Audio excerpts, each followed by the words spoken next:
দেখ, বৌঠান তো বাচ্চা মেয়ে নয় যে আমি বোঝালাম সে বুঝে গেল। আর অনেক লোক আছে, এই তো বৌঠানের বাবা মা আছে, তারা বোঝান। না, তুমি কি সন্দেহ করছো সেটা তো বুঝতে পারছি না। তুমি 20টা বছর ভালো করে জানতে পারছো না, চন্দ্র তো নিজেও ভালো করে বলতে পারছে না, তবু তো একটু একটু করে মনে পড়ছে। সেই মনে পড়ার ভিত্তিতে আস্তে আস্তে সমস্ত পরিষ্কার হবে। এই ব্যাপারটাকে এত ঘোরপ্যাচের মধ্যে ফেলে দিও না।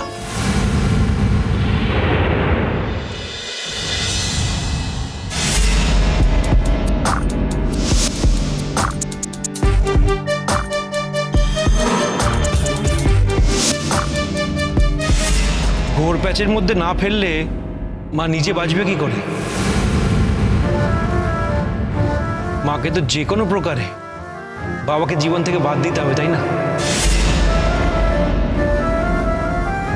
সেটাই হলো আসল কথা। ও তো আমার ছেলের সঙ্গে থাকতে চাইছে না। কখনো না। যদি একটা মেয়ের মনের মধ্যে তার স্বামীর সম্পর্কে সন্দেহ তৈরি হয়, তাহলে সে 1000বার প্রশ্ন করতে পারে। সত্যিই তো, দাদাভাই তো কাল কোনো উত্তর দিতেই পারেনি। এই যে আংটিটা পরে এসছে, সেটা কোথা থেকে এলো?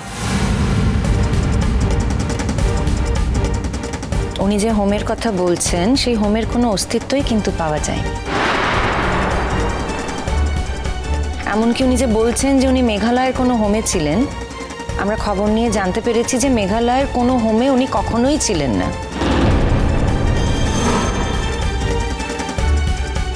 তো এইটা যদি পরিস্থিতি হয়, তাহলে তো মানুষের সন্দেহ হওয়াটা স্বাভাবিক। তোর কি সন্দেহ হচ্ছে বলতো? ও হোমে ছিল না, অন্য কোথাও ছিল। যেখানেই থাক, তোর কাছেই তো ফিরে এসেছে।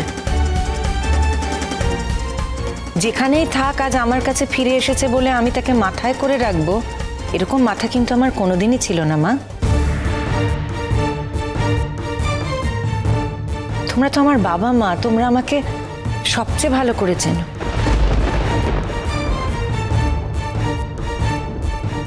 যতদিন আমার মনে সন্দেহ থাকছে যে মানুষটাকে তোমরা জামাই বলে সম্বোধন করছো, সেই মানুষটার সঙ্গে কিন্তু আমি কিছুতেই সংসার করতে পারবো না।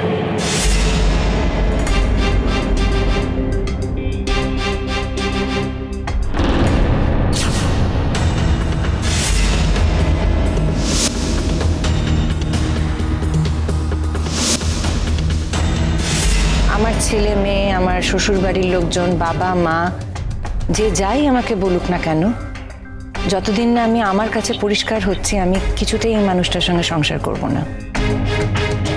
তাহলে কি করলে তুমি পরিষ্কার হবে, অন্তত আমাকে এটা বলে দাও। সেটা তো আমি জানি না। হ্যাঁ, কিন্তু তুমি জানো কি করতে হবে। তার কারণ আংটিটা পরে এ বাড়িতে তুমিই এসেছো। এই 20 বছরে আংটিটা তুমি কোথায় পেলে, হোমে এসে কোন মানুষ তোমাকে একটা সোনার আংটি উপহার দিয়ে গেল, সেটা জানার ইচ্ছে আমার হতে পারে বই কি। ওরে বাবা, আমি তোমায় বললাম তো। চিরসখা, সোম থেকে রবি প্রতিদিন রাত 9টায় স্টার জলসায় ও জিও হটস্টারে।